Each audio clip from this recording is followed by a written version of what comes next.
소중한 나.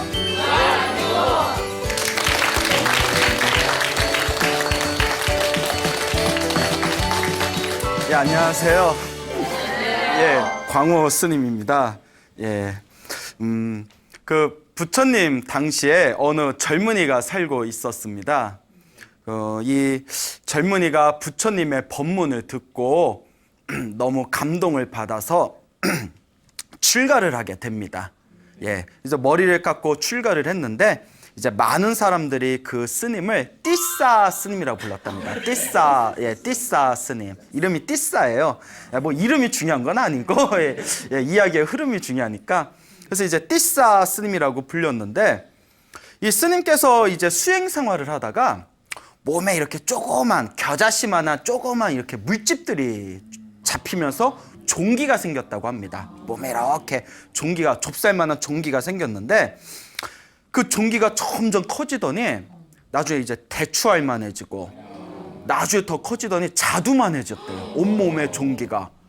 근데 그 자두처럼 그 시뻘겋게 이게 부풀어 오르다가 이렇게 퍽 하고 다 터져가지고 그 온몸이 다 피고름으로 이제 완전히 젖어버리게 되고 그리고 설상가상으로 온몸에 뼈가 다 풀려버렸답니다.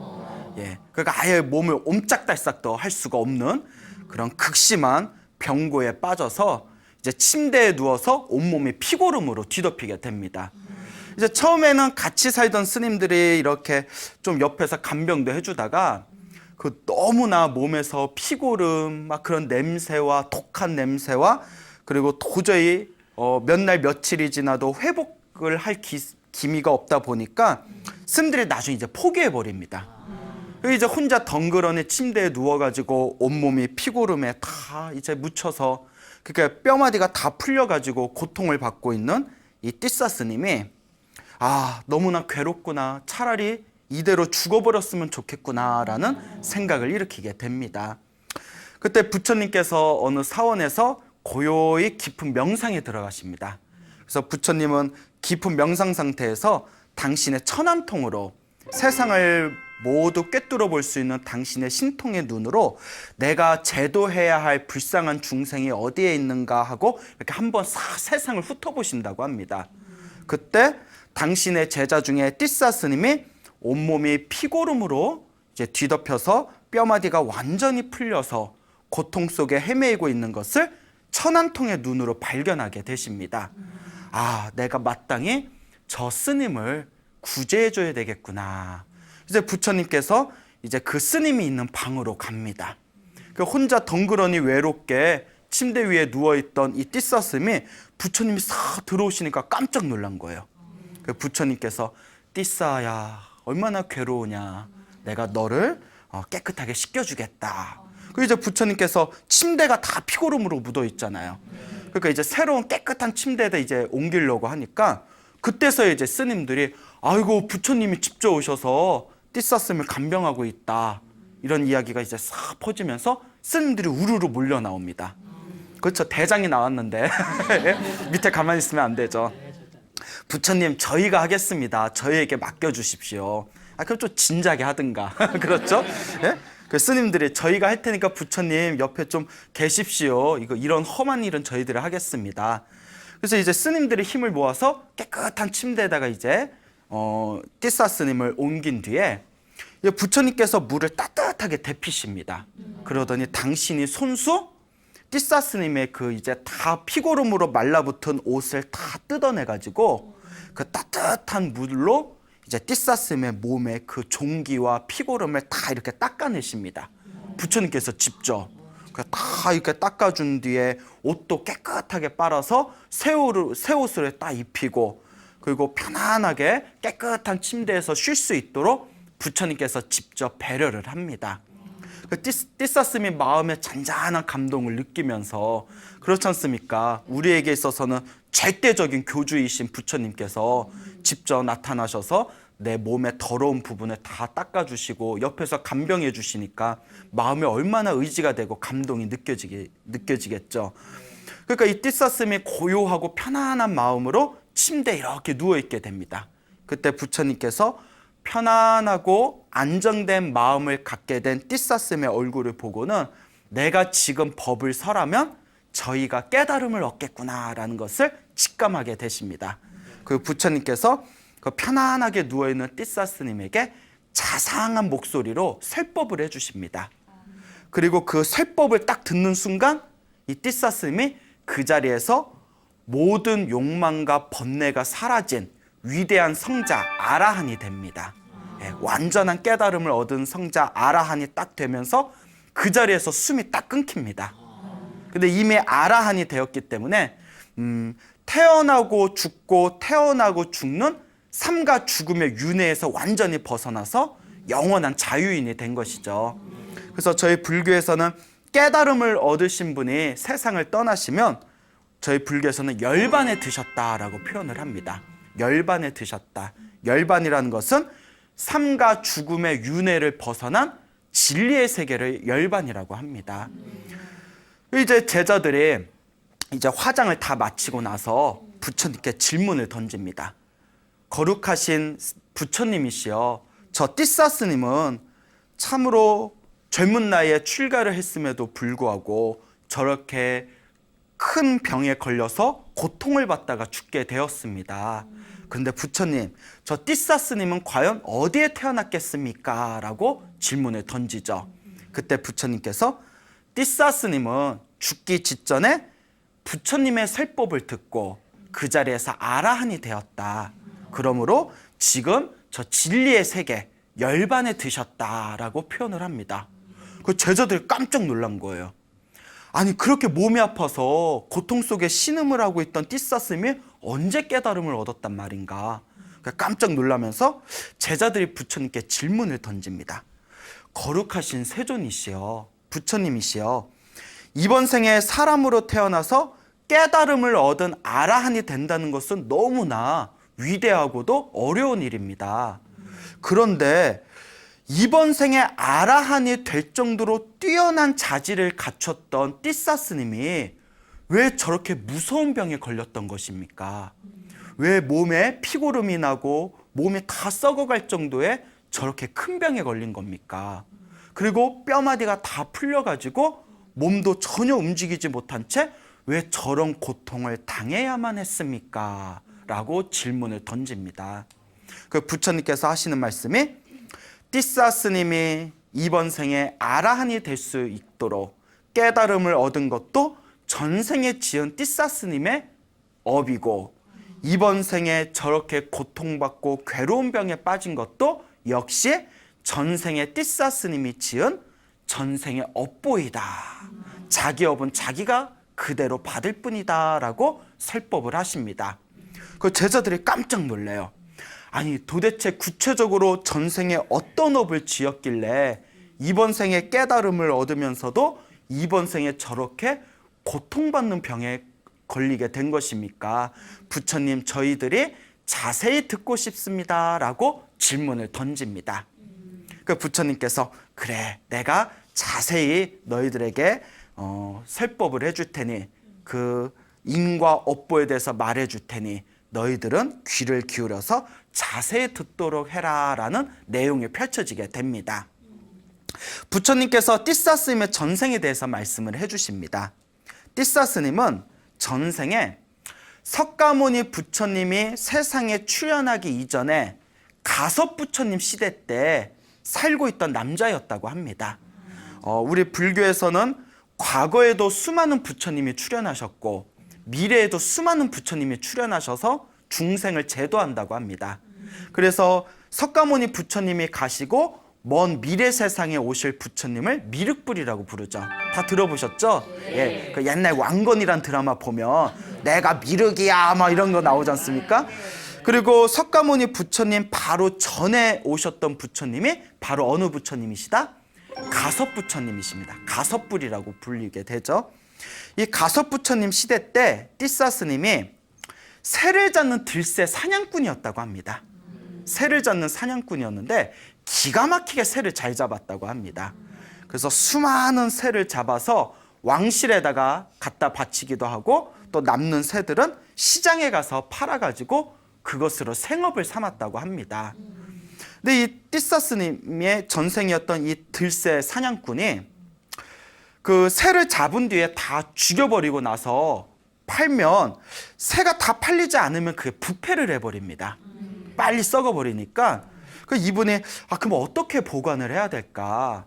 그렇다고 그냥 두자니 휙 날아가서 그 기껏 잡아놓은 걸 놓칠 수도 있고, 근데 또 그냥 죽여서 보관하자니 빨리 썩어버릴 수가 있고, 어떻게 하면 좋을까 하고 고민을 하다가 그래, 그냥 못 날아가게, 그냥 살아있는 채 못 날아가게 하면 되겠지 해가지고 새 날개 죽지를 찢어버리고 다리를 다 꺾어버린 채 보관을 했답니다. 그렇게 수많은 새들을. 자, 그렇게 이제 살아있는 새의 날개를 찢어버리고 다리를 다 꺾어버리고 창고에다 보관을 하니까 새들이 얼마나 고통스러웠겠습니까? 그렇게 오랫동안 그 수많은 새들을 사냥해서 그 바깥에 시장에 팔기 위해서 살아있는 채 보관하기 위해 날개 죽지를 다 찢어버리고 다리를 꺾은 채 수많은 새들을 보관을 하게 되는 것이죠. 그러다가 이 띠사 스님의 전생이었던 이 들새 사냥꾼이 가끔씩 배가 고플 때마다 자기가 잡았던 새를 가지고 이렇게 요리를 해서 먹고는 했다고 합니다. 하루는 이제 새를 다 팔고 나서 몇 개 남은 새들을 가지고 맛있게 요리를 해서 막 식사를 하려던 차에 그때 어느 스님께서 탁발을 위해 그 집에 찾아옵니다. 그러니까 어느 스님이 이렇게 탁발하려고 딱 찾아오셨는데 그 스님이 아라한이었던 거예요. 가섭부처님 시대 때 깨달음을 얻었던 아라한이셨는데, 이때 그 들새 사냥꾼이 그 아라한 스님이 딱 탁발 오신 모습을 보니까 너무나 그 스님이 고귀하고 맑고 깨끗하게 보이는 겁니다. 그러니까 비록 자기가 살생을 하는 사냥꾼의 입장이지만 그 아라한 스님의 모습을 보면서 마음의 잔잔한 평온과 안정과 감동을 느끼게 됩니다. 그때 이 들새 사냥꾼, 정확히 말하면 띠사 스님의 전생이죠. 이 들새 사냥꾼이 문득 이런 생각을 합니다. 나는 지금까지 수많은 생명들을 죽이면서도 아직까지 복이라든가 선업이라든가 공덕을 짓지 못했다.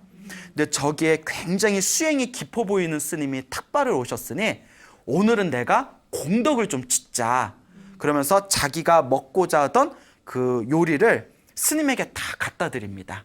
스님, 제가 먹으려고 준비한 요리인데 이걸 공양 올리겠습니다 하고 다 공양을 올린 뒤에 그 자리에서 스님께 삼배를 올립니다. 예, 다 절 삼배를 올린 뒤에 다음과 같이 발언합니다. 거룩하신 스님이시여, 보잘것없더라도 제가 이 공양을 믿음으로써 스님에게 바치나니 이 공양의 공덕이 있다면 저도 미래 세상에 스님과 같이 위대한 깨달음을 얻은 성자가 되게 해주십시오라고 발언을 세웁니다. 그때 스님께서 다 공양을 받으시면서 그 발언을 딱 듣고 이 공양의 공덕으로 그대의 뜻과 같이 이루어지리라 라고 축원을 해줬다고 합니다. 부처님께서 이 전생 인연담을 다 설하시면서 다음과 같이 이야기하십니다. 띠사 스님이 그때 아라한에게 공양을 올리면서 저도 미래 세상에 스님과 같이 위없는 깨달음을 얻게 해주십시오라고 발언한 공덕의 힘으로 이번 생에 아라한이 될 수 있었던 것이다. 하지만 전생에 수많은, 비록 새, 미물이라 할지라도 수많은 생명들을 죽이고 그리고 그 새들을 잔혹하게 날개를 찢어버리고 다리를 다 부러뜨렸던 그 수많은 악업의 힘에 의해서 이번 생에 저와 같이 무서운 병에 걸리고 단명을 하게 된 것이다. 제자들아, 이와 같이 자기 업은 좋으면 좋은 대로, 나쁘면 나쁜 대로 자기가 지은 업은 자기가 받는 것이다 라는 법문을 해주셨다고 합니다. 오싹하죠, 여러분? 예. 여러분 살아오면서 여러분들도 좀 많은 생명을 죽인 그런 기억들이 있습니까? 예. 뭐 모기 날라가면 요놈 모기 하고 이렇게 모기도 죽이고, 그 어떤 사람은 성격이 좀 잔혹한 데가 있나 봐요. 이렇게 지나가다 벌레가 지나가잖아요. 그리고 벌레 지나가네 하고 그냥 지나가면 되잖아요. 굳이 가서 밟는 사람도 되어 있어요. 예. 예? 벌레를 굳이 가서 밟는 사람도 있었습니다. 불교에서는 살생의 업보가 가장 무섭다고 합니다. 우리 불자들이 지켜야 할 5개라는 게 있지 않습니까? 살생하지 말라, 도둑질하지 말라, 음행, 사음, 삿된 음행을 하지 말라, 거짓말하지 말라, 술을 포함해서 정신을 흐리게 하는 물질을 멀리해라 라는 5가지 계율이 있습니다. 그래서 살생을 많이 하면 이번 생에, 살생을 많이 하면 다음 생에 몸에 병이 많거나 단명을 하게 된답니다. 예. 그리고 도둑질을 하며 남이 주지 않는 것을 훔치거나 남이 주지 않는 것을 몰래 자기가 챙기거나 하면 다음 생에 가난한 과보를 얻게 된다고 합니다. 그리고 사음, 삿된 음행, 불교에서 말하는 삿된 음행은 이제 내 배우자 외에 바람을 피는 걸 뜻하는 겁니다.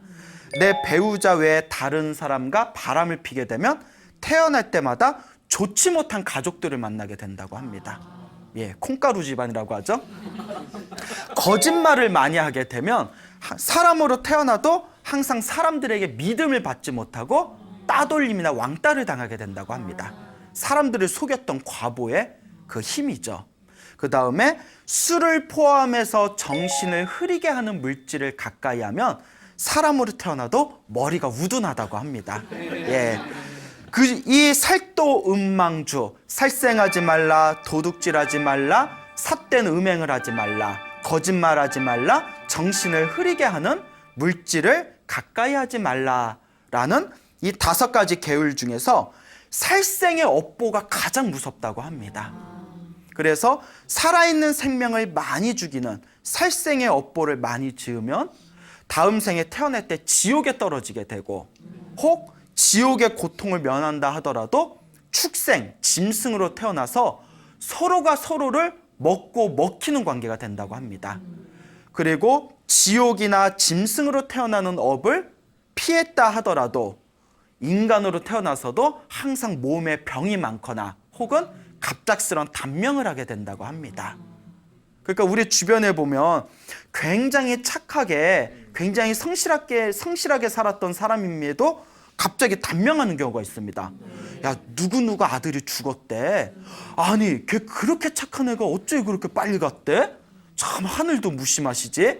근데 불교적인 관점에서 보면 이번 생에 착하게 산 것은 다음 생에 받듯이 이번 생에 착하게 살았음에도 단명한 건 역시 전생의 업보가 남아있기 때문이라고 합니다. 이렇게 살생의 업보가 무겁습니다. 그 살생의 업을 많이 지어서 이번 생에 괴로움을 당하는 그런 중생들의 이야기가 우리 불교에 굉장히 많은 설화들이 내려오고 있습니다. 그 예전 중국 강소성에 어느 농사꾼이 살고 있었다고 합니다. 농부가 살고 있었는데 성격이 조금 포악했다고 합니다.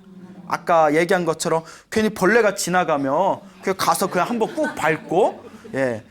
그러니까 이 농부가 있었는데 하루는 자기 집 근처에 이제 나무와 꽃을 심기 위해서 땅을 팠는데 그 땅을 파다 갑자기 개미굴을 발견하게 됩니다. 그 개미가 얼마나 드실거립니까? 우리 같으면 어떻게 해요? 예? 뭐 딴 곳을 판다든가 개미굴이 굳이 있는데 개미굴에 개미가 어마어마하게 많습니다. 예. 근데 이 사람이 성격이 너무 악독하다 보니까 갑자기 부엌에 쓱 들어가더니 물을 펄펄 끓더래요. 예? 아, 여러분 눈치챘습니까? 물을 펄펄 끓더니 굳이 그 뜨거운 물을 개미굴에다 다 부어가지고 개미들을 모조리 몰살이 시켰다고 합니다. 예, 참 잔인해요. 근데 이 농부가 며칠 후에 잠을 잤는데 꿈을 꿔요. 꿈을 꿨는데 어떤 꿈을 꿨냐면 자기가 죽였던 개미들이 자기 몸에 막 기어 올라와가지고 자기 몸을 막 깨무는 그런 꿈을 꾸게 됩니다. 그래서 깜짝 놀라가지고 눈을 번쩍 떴는데 아이고 재수 없어라. 어? 뭐 이딴 꿈을 꾸나 싶은 거예요. 그런데 그 꿈을 꾸고 나서 몸이 자꾸 가렵더래요. 그래서 자꾸 몸을 긁다 보니까 몸에 정말 벌레가 물린 것처럼 머리끝에서 발끝까지 빨간 물집이 잡히더니 그 빨간 물집에 자꾸 개미가 무는 듯한 통증을 느끼다가 고통 속에서 비명행사를 했다고 합니다. 이런 식의 살생의 업보에 대한 무서운 이야기가 굉장히 많습니다.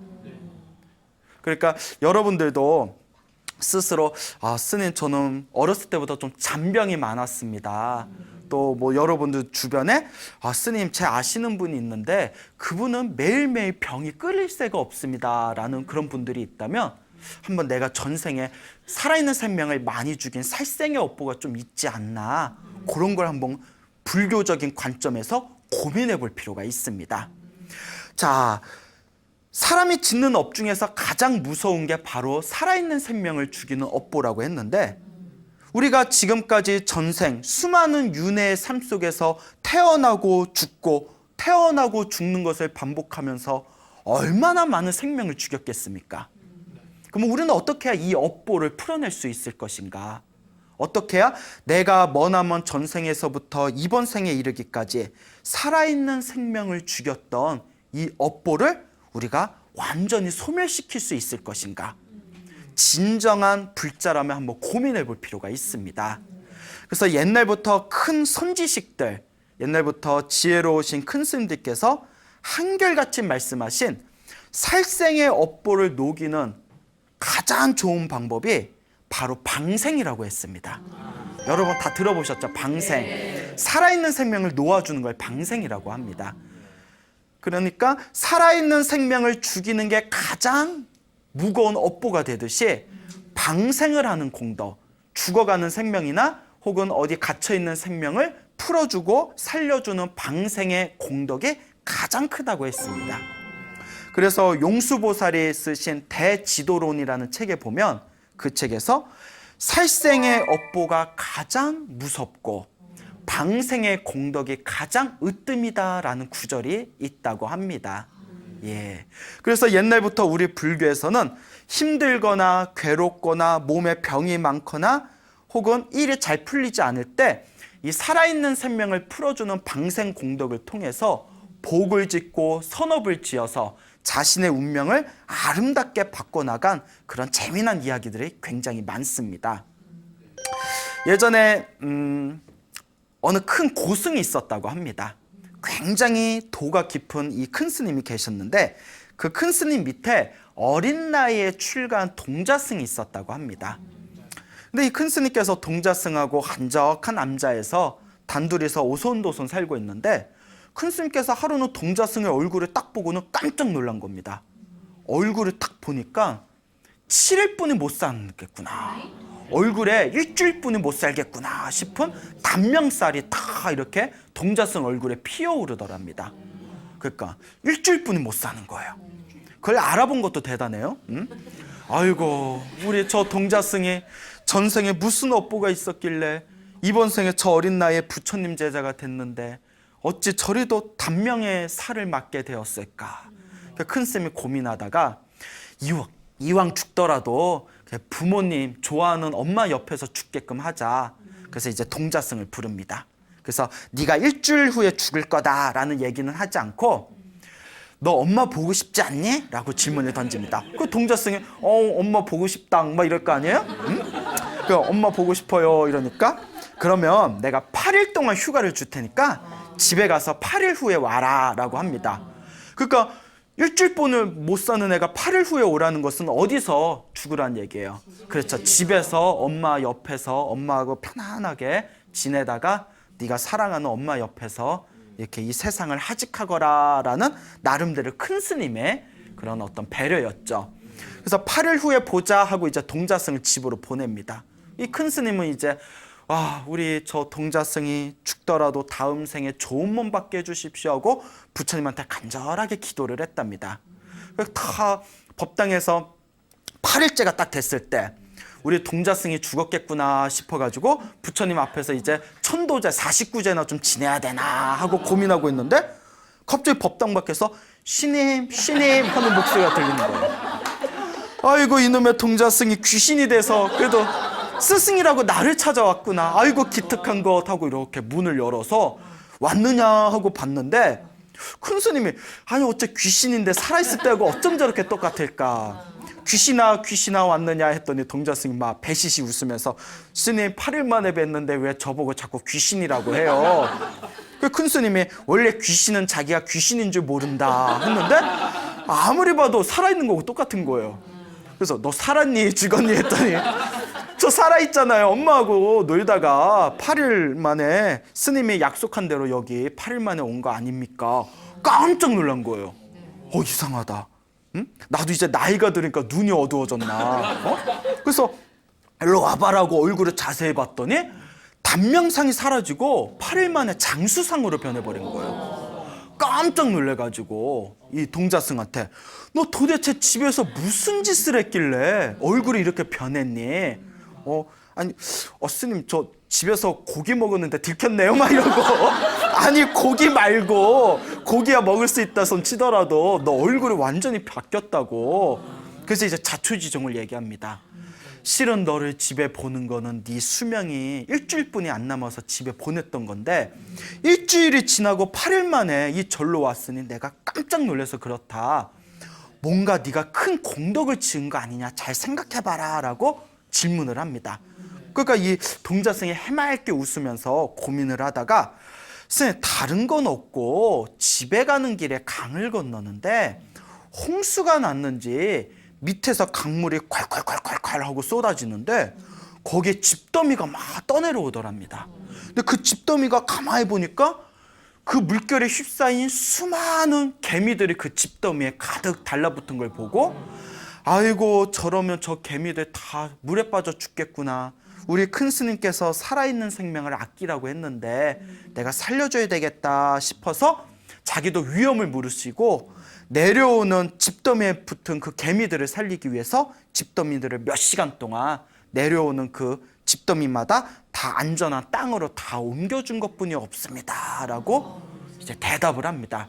그때 스님께서 무릎을 탁 치시면서 부처님께서 공덕을 짓는 방법 중에 가장 뛰어난 게 살아있는 생명을 구하는 방생공덕이라고 했는데 네가 네 운명을 바꿀 정도로 큰 공덕을 지었구나 라고 칭찬을 했다라는 이야기가 전해지고 있습니다. 그러니까 사실 우리가 개미 한 마리를 굉장히 우습게 보지만 아까도 그 중국 강소성에 있던 농부가 개미굴에 개미를 다 뜨거운 물로 삶아 죽이고 나서 며칠 후에 갑자기 비명 행사를 하고 혹은 일주일뿐이 살 수 없었던 단명살을 가지고 있던 동자승이 그 수많은 개미들을 구하고 나서 운명이 바뀌게 된 이런 이야기를 통해서 살아있는 미물 하나도 우리가 함부로 살생을 저질러서는 안 되겠구나라는 것을 스스로 고민해보고 반성해봐야 됩니다. 이와 같이 방생의 공덕이 굉장히 뛰어나다고 옛날부터 큰 스님들께서 말씀하셨습니다. 그 티베트에서도 방생을 굉장히 중요시 여깁니다. 그래서 티베트 불교도 살아있는 생명을 살리는 걸 굉장히 중요하게 여기는데 티베트에 어느 불자가 있었는데 이 불자가 몸에 굉장히 큰 병에 걸렸다고 합니다. 그래서 이제 티베트의 스님을 찾아가서 스님 제 몸의 병고가 너무 심하니 이 업장을 소멸할 방법이 있겠습니까? 하니까 이 티베트의 고승께서 그 불자를 가만히 쳐다보더니 전생의 업보가 참으로 큽니다. 기도를 열심히 하시고 기도를 하면서 내가 전생에 지었던 업장이 모두 소멸되게 해주십시오 하면서 매일매일 기도를 하십시오. 그리고 남는 여가에 항상 살아있는 생명들을 살려주는 그런 방생의 공덕을 지으십시오라고 신신당부를 했다고 합니다. 그러니까 이 티베트의 불자가 이제 티베트는 산악지대이기 때문에 굉장히 그 사냥꾼들이 많았었다고 합니다. 그래서 주변에 덫을 놓은 사냥꾼들이 사냥물을 잡으면 자기가 있는 돈 없는 돈 털어서 그 죽을 뻔한 사냥물들을 다 사들여서 그걸 다 숲으로 돌려주는 방생의 공덕을 열심히 지으면서 연불수행을 열심히 했다고 합니다. 그렇게 몇 개월이 지나자 몸에 있던 큰 병이 저절로 사라졌다라는 식의 이러한 방생공덕의 그런 소중하고도 훌륭한 이야기들이 우리 불교 설화에 굉장히 많이 전해지고 있습니다. 옛날에 어느 불자가 있었다고 합니다. 이 중국에 어느 불자가 있었는데 이 불자가 굉장히 큰 병에 걸렸답니다. 그 죽을 병에 걸리고 나서 아, 내가 전생에 업보가 두꺼워서 이렇게 큰 병에 걸렸나 보다. 그렇지만 관세음보살님이 분명히 나를 제도해 주실 것이다. 그 열심히 관세음보살 기도를 했답니다. 관세음보살, 관세음보살, 관세음보살. 아침에 눈 뜨면 저녁에 잠들 때까지 계속 관세음보살을 불렀다고 합니다. 열심히 기도를 하고 몇 날 며칠이 지난 뒤에 꿈에 관세음보살이 나타났대요. 관세음보살이 펑 하고 나타나더니 불자여 어찌하여 나를 그토록 간절하게 부르느냐. 그 꿈속에서도 관세음보살이 딱 나타나셔서 질문을 던지니까 꿈속에서 떨리는 목소리로 관세음보살님, 제가 몸에 너무나 큰 병에 걸렸는데 이대로 죽기에는 너무나 아깝습니다. 부디 저에게 가피를 내려주셔서 이 병이 사라지게 해주십시오 하니까 관세음보살님이 탁 쳐다보시더니 그대가 지은 전생의 살생의 업보가 너무 두꺼워서 관세음보살인 나로서도 그대를 구할 길이 없구나 이러는 거예요. 아, 영험 없어 왜? 아, 관세음보살님이 안 되는 게 어딨다고? 근데 관세음보살님이 딱 꿈에서 그렇게 얘기를 해요. 그러면 어떻게 하면 되겠습니까? 아유, 관세음보살님만 믿고 있었는데 이러면 나 어떡합니까? 그 관세음보살님이 하시는 말씀이 살생의 업보를 녹여야 된다. 그러니 1만 마리의 물고기를 방생하라. 1만 마리 물고기를 방생하며 그대가 살생의 업보가 녹아내려갈 것이다. 그 꿈에서 딱 깼는데 꿈이 범상치가 않은 거예요. 그 1만 마리의 물고기, 말이 1만 마리지. 그리고 자기가 계산을 해봤더니 어부한테 물고기 1만 마리 살려면 폐가 망신하게 생겼어요. 아, 돈도 없어 죽겠는데 1만 마리를 무슨 횟집 할 것도 아니고. 예? 고민하다가 큰 스님을 찾아갔답니다. 스님, 제가 꿈에서 관세음보살을 만났는데 네가 살생의 업보가 두꺼우니 네가 생명을 살리고 싶거든 1만 마리의 물고기를 방생하라 라는 얘기를 들었는데 죽었다 깨나도 1만 마리를 어디서 구합니까? 하니까 큰 스님께서 다 미소를 지으시면서 방법이 있어 이러는 거예요. 무슨 방법입니까? 하니까 큰 스님이 하시는 얘기가 지금 잉어 산란철이니까 지금 가면 알벤 잉어들이 있을 것이다. 잉어가 한 번 알을 낳으면 어마어마하게 많이 그 알을 쏟아내지 않습니까? 알벤 잉어를 몇백 마리만이라도 방생을 하면 그게 다 알까지 세면 1만 마리는 좋게 될 것이다. 예? 약간 장깨 같은데 어쨌거나 큰 스님이 얘기하시니까 아이고 그런 방법이 있었구나 싶어가지고 이제 어부들을 찾아가서 특별히 알벤 그런 잉어들을 잔뜩 사다가 방생을 하면서 관세음보살 연부를 열심히 했다고 합니다. 그랬더니 아니나 다를까 병이 나아요, 안 나아요? 예, 만약에 안 났어요 하면 이야기가 여태껏 이어질 수가 없었겠죠. 예, 그렇게 병이 말끔하게 사라졌다라는 그런 설화가 중국에서부터 전해지고 있습니다. 그래서 이런 이야기 때문에 그런지 몰라도 가끔 큰 스님들 방생 법문하실 때 그 방생을 할 때 알이 벤 물고기를 방생하면 공덕이 몇 배 더 커진다라는 그런 법문을 가끔씩 하시는 큰 스님들의 이야기를 들었던 적이 있습니다. 이와 같이 방생의 공덕은 굉장히 강력합니다. 예전에 우리 한국에 대구 아시죠? 대구. 네. 예, 저기 대구에 어느 독실한 보살님이 계셨대요. 이 불자님이 계셨는데 이 보살님께서 열심히 이제 불보살님한테 기도를 하시면서 어느 날 큰 스님 법문을 듣다가 방생 공덕이 뛰어나다. 전생의 업장을 소멸하고 이번 생에 큰 복을 짓고 싶으면 방생을 많이 해라라는 이야기를 듣게 됩니다. 그래서 그럼 나도 방생을 좀 해야 되겠다 해가지고 형편이 좀 넉넉하지는 않더라도 가끔씩 미꾸라지도 방생하고 사실 미꾸라지는 굉장히 한 10,000원, 20,000원치만 사도 참 그 비닐봉지 한 몇십 마리 넣어주거든요. 그래서 저도 이제 미꾸라지 방생을 많이 했는데 그리고 또 가끔 붕어도 방생하고 잉어도 방생하고 자라도 가끔씩 방생해주고 그렇게 꾸준히 방생 공덕을 지으셨답니다. 그렇게 이제 몇 년 동안 방생의 복을 쌓다가 하루는 이제 또 자라를 또 이제 한 마리 사가지고 그 근처에 이제 강에 가서 자라를 다 방생을 해줬는데 하루는 그날 돌아서 잠을 잤는데 꿈을 꿨대요. 이렇게 꿈을 꿨는데 자기가 방생했던 자라가 물 밖에서 이렇게 나오더랍니다. 그 자기한테 쫄랑쫄랑 오더니 자기 앞에서 그 자라가 자기 발로 자기 눈을 막 이렇게 비비더래요. 막 비비고 쳐다보고 막 비비고 쳐다보더래요. 그래서 왜 졸려? 왜 이렇게 눈을 비비니? 꿈이니까. 예, 꿈이니까. 응? 왜 그래? 왜 이렇게 눈을 비벼? 왜 뭐 필요해? 뭐 이렇게 꿈에서 이야기를 했답니다. 그래서 자라가 자꾸 쳐다보면서 자기 눈에 확 비비더니 이렇게 꾸벅 인사를 하고는 다시 강물로 쓱 들어가는 꿈을 꿨대요. 이 보살님이 이렇게 깨고 나서 태몽인가? 이거 내 나이가 몇 살인데? 그래서 이게 무슨 꿈인가 하고 있었대요. 근데 꿈은 무시 못할 것 같아요. 불교에서는 꿈에 집착하지 말라고 합니다. 꿈은 우리 마음이 만든 망상이기 때문에 꿈에 집착하면 안 된다 하지만 실제로 꿈은 또 무시 못하는 어떤 세계가 있는 것 같습니다. 아들한테 전화가 왔대요, 그날.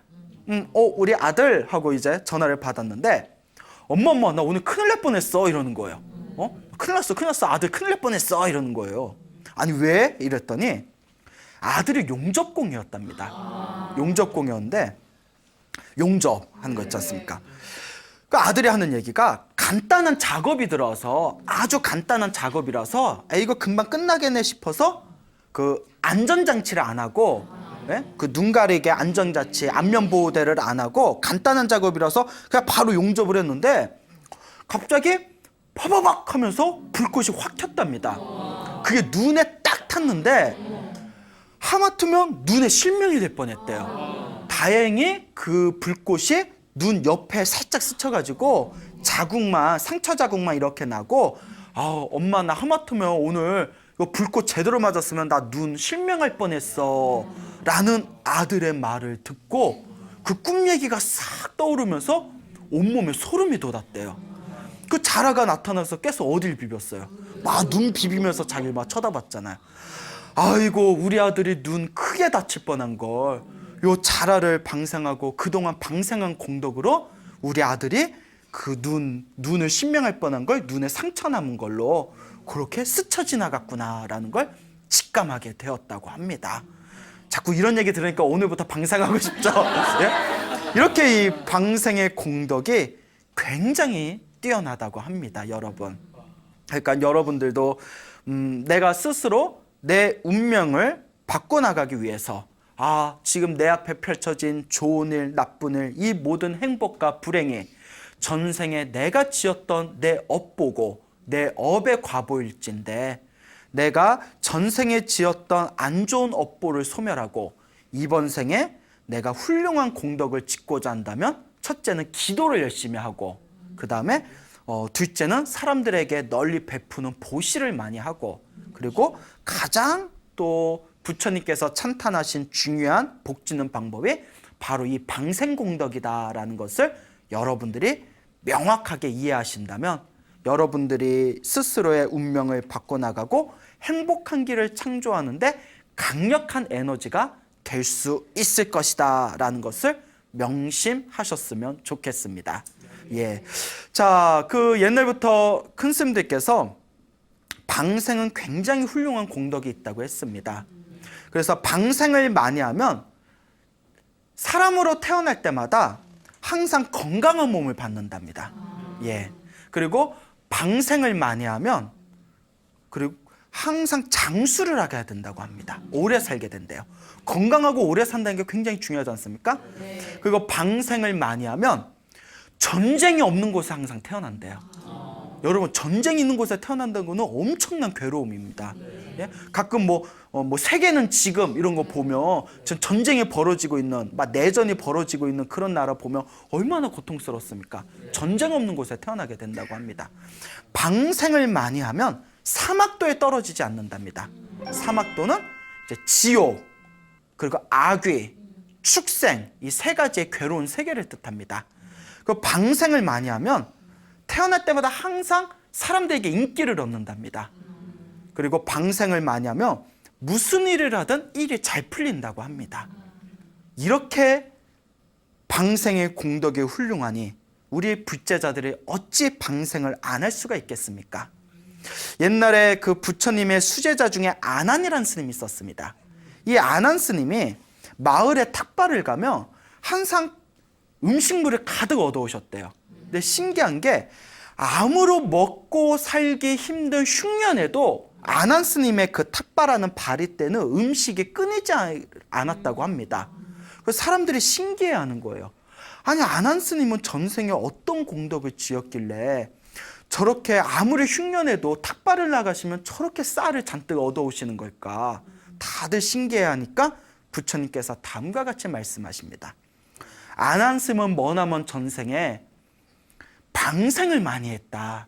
살아있는 생명 방생을 많이 했는데 그 방생을 했던 그 미물들이 지금 다 사람 몸으로 태어났다. 그래서 아난 스님을 보면 자기를 전생에 방생해줬던 스님이었기 때문에 괜히 그 스님을 보면 반갑고 좋고 은혜를 갖고 싶은 마음에 자꾸 공양을 베푸는 것이다. 이와 같이 방생의 공덕은 뛰어나다라고 부처님께서 말씀하셨다고 합니다. 그래서 제 주변에도 스님, 제가 좀 집안의 일이 잘 안 풀립니다. 제가 좀 안 좋은 일들이 많습니다. 라고 상담하시는 분들한테 제가 항상 강조하는 게 일단 기도를 많이 해라. 그리고 기도하는 여가에 한 달에 한 번이든 두 번이든 남는 여가에 주말에 그렇게 뭐 미꾸라지라도 한 이렇게 뭐 10,000원, 20,000원치라도 사서 그렇게 어디 저수지나 강에 가서 그 미꾸라지를 위해서 연부를 해주면서 반야심경이라도 한 편 읽어주고 연부를 하면서 그걸 자꾸 방생을 해줘라. 처음에는 효과가 없는 것 같아도 꾸준히 하면 반드시 큰 효과를 볼 것이다 라는 이야기를 자주 해줍니다. 그 제 주변에 스님 말씀대로 방생하고 기도했더니 집안일 굉장히 잘 풀렸습니다 라는 이야기를 가끔씩 그리고 종종 듣기도 합니다. 근데 여러분들도 복을 짓는 마음으로 방생하시기 바랍니다. 단 방생도 지혜롭게 해야 됩니다. 예? 민물에서 사는 걸 바다에 풀어준다거나 예? 이거 실제로 그런 일이 있어서 얘기하는 겁니다. 여러분 지금 웃었지만 실제로 그런 일이 있습니다. 예? 민물에 사는 걸 바다에 풀어준다거나 무슨 베스, 뭐 황소개구리, 뭐 이런 외래 어종을 풀어줘서 우리나라의 생태계를 교란시킨다거나 이러면 오히려 공덕이 깎일 수도 있습니다. 그러니까 방생도 내가 이걸 방생해도 되는지 안 되는지 지혜롭게 방생하는 게 올바로 공덕을 짓는 방법입니다. 그러니 여러분 지혜로운 방법으로 기도하시고 방생을 해보시기 바랍니다. 분명히 여러분들 미래에 행복을 창조할 수 있는 강력한 힘을 얻게 되실 것입니다. 여러분 행복해지고 싶습니까? 네. 행복한 삶을 창조하고 싶습니까? 네. 복을 지으십시오. 선업을 지으십시오. 공덕을 쌓으십시오. 복과 선업과 공덕의 힘이 여러분들을 진정한 행복의 길로 이끌어 줄 것입니다. 여기서 마치겠습니다. 소중한 나, 무한 행복!